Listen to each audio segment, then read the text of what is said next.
জামাতে ইসলাম, যার নাম হয়েছে জামাতে ইসলাম। কর্মকাণ্ড সব ইসলাম বিরোধী করে তারা, নাম লেখছে জামাতে ইসলাম। মৌলানা আব্দুল হামিদ খান ভাসানী বলতেন যে নীল নদের পানি যেরকম নীল না, জামাত ইসলাম ইসলাম না, এটাকে ইসলাম বলা যায় না। দেখেন এই যে আমার মা বোনেরা রয়েছে, অনেক জায়গায় কোরআন শরীফ নিয়ে তারা যায়, ওয়াদা করাইতে যায়। আচ্ছা, কোরআন শরীফ তো আমরা পাক পবিত্র ধরি, হ্যাঁ, ওযু করি। এখন আমি ঠান্ডু বাইরে দিলাম, ঠান্ডু ভাই ওযু আছে কিনা এটা আমি নিশ্চিত হয়ে যাবো না? হ্যাঁ, এখন যদি আমি ঠান্ডু বাইরে না পাক অবস্থায় দিই, ঠান্ডু ভাই কি করবো?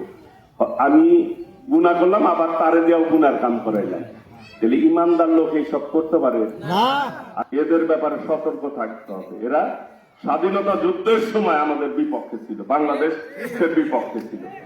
কালকে টাঙ্গাইল আইছে, টাঙ্গাইলের কি উন্নয়ন করবে একটা কথাও কয় নাই। কইছে আপনার বক্তৃতা শুনছেন হয়তো, কইছে কয় না।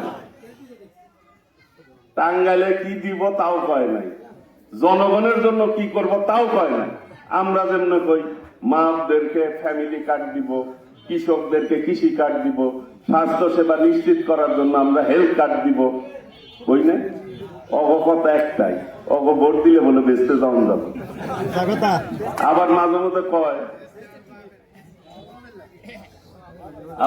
মধ্যে কয়, যে কবরে ফেরেশতা নাকি জিজ্ঞেস করবো মরার পরে যে তুমি কোন মার্কায় ভোট দিচ্ছ। নাউযুবিল্লাহ। এদের ব্যাপারে সতর্ক থাকবেন দয়া করে। এই দেশটা আমাদের সবাই মিলে গড়ে তুলতে হবে।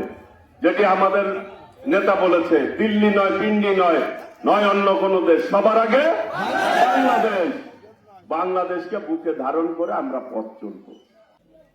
এই টাঙ্গাইলকে একটা নতুন টাঙ্গাইলের রূপ দিতে চাই, যেখানে কোনো সন্ত্রাস থাকবে না, চাঁদাবাজ থাকবে না, কিশোর গ্যাং থাকবে না, আর মাদক থাকবে না। আজকে মাদক ভয়াবহ রূপ লাভ করেছে।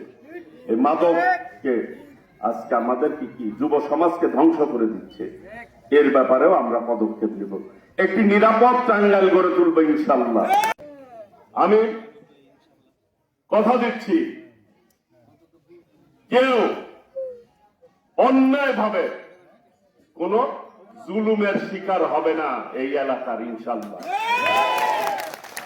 সকলেই শান্তিপূর্ণভাবে ভাই ভাই হিসাবে, বন্ধু হিসাবে আমরা বসবাস করব, সহাবস্থান নিশ্চিত করব।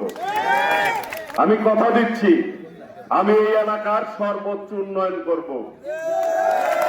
আগামী 5 বছর পরে যদি কেউ তালিকা করে, যাতে করে এই সদর 1 নম্বরে হয়, ওইভাবে কাজ করবে ইনশাআল্লাহ।